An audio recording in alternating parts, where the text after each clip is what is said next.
Well, we've been working here and working over the last few months on two things. One, raising the issues that are important to British Columbians. We've been focused on issues of the economy, on issues of public education, on issues of public health care. As the Premier has gone around campaigning, if there was an HST on photo ops, they would have balanced the budget this year.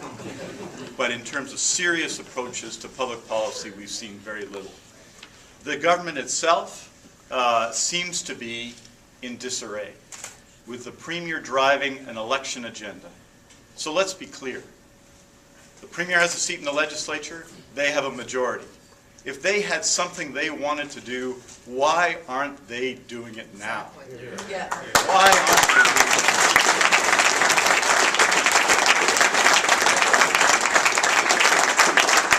it? It says everything about the Liberal Party. It says everything about the Liberal Party. That a law they passed said the election would be in May 2013. A law they actually passed, and the current Premier, there she was in the legislature voting for that, speaking in favor of that. And that nobody believes that they're going to wait until May 2013 for an election campaign. Nobody believes the Liberals will follow their own law. And there's a reason for that. The Premier has indicated that. They would rather campaign than govern. They would rather talk about the NDP than solve problems facing the province. That is their problem. But let's be clear, the only thing that they're considering, only consideration they have, is how well they're doing in the polls. So if the Premier announces today or one day that she's not going to the polls, you'll know why. You won't need a public opinion poll to tell you. It'll be because their constant, incessant polling tells them that they can't work it out right now, that they are behind. You won't need any public poll to tell you that. It's all about her, it's all about their interest, and too little about the public interest. So here's what we're going to do, and here's what we've done over the last few months. We fought a by-election campaign in Vancouver Point Grey. There apparently may be one coming up in Port Moody if there's no election. I can't wait. I can't wait. But we fought a by-election in Vancouver Point Grey, and here's what we did. We got a great candidate, David Eby, like the great candidates behind me now. We ran a positive campaign based on issues that matter in the community. And our vote went up, and their vote went down. And they ran from a Premier who was visiting the riding and was a tourist in the riding. They ran a negative campaign with some of the most nasty assaults we have ever seen.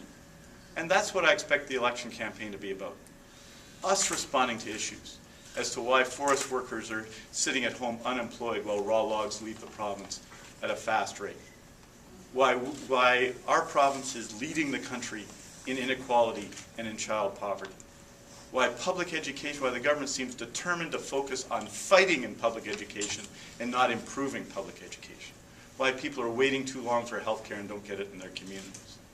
Those are the issues we're fighting on, and we are going to be positive, and we are going to be constructive, and we are going to emphasize our outstanding team. And you know what? Whenever they call the election, we're going to win, because we are ready. We are ready for the election if it comes. We are ready for the session if it comes. The Liberals, they are out of gas and out of ideas. I think it's shocking that 9 months after she announced her leadership campaign, the Premier had a press conference 2 weeks ago to announce that in a month, maybe, she'll have a jobs plan.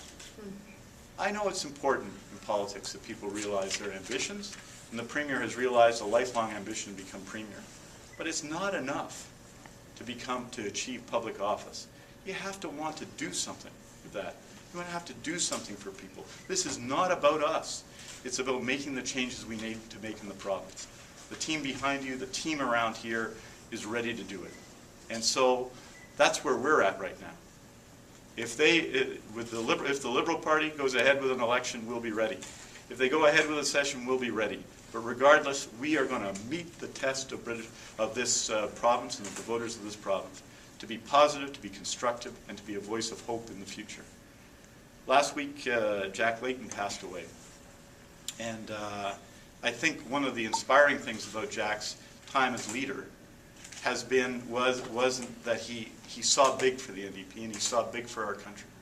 He wanted to make change. He wanted to fundamentally change our country. And that inspiration, I think, goes to the heart of our campaign. I want to say just a couple more things for the media in terms of where we're at. In April, when I became leader, when we were facing this possible election, I made a decision to hire, I think, one of the most thoughtful political people in the entire country to run the campaign, Brian Topp.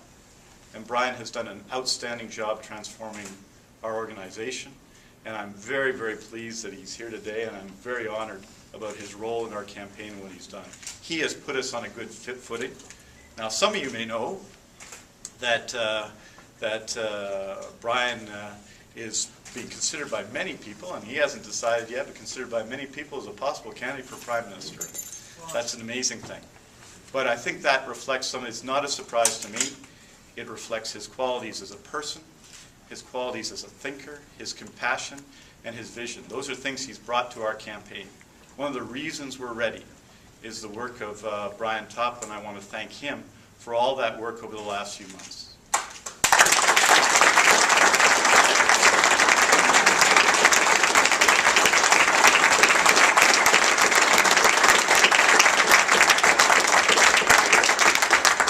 So, what we're saying is pretty clear. There's only one person who gets to decide on the election, that's the Premier. If she wants to go to an election contrary to what the public wants, and contrary, I think, to the law that she was involved in passing, then so be it. We're ready. If she wants to get down to work in the legislature, we're ready. But our core message is, we're ready, we're positive, we've got a great team, we're united.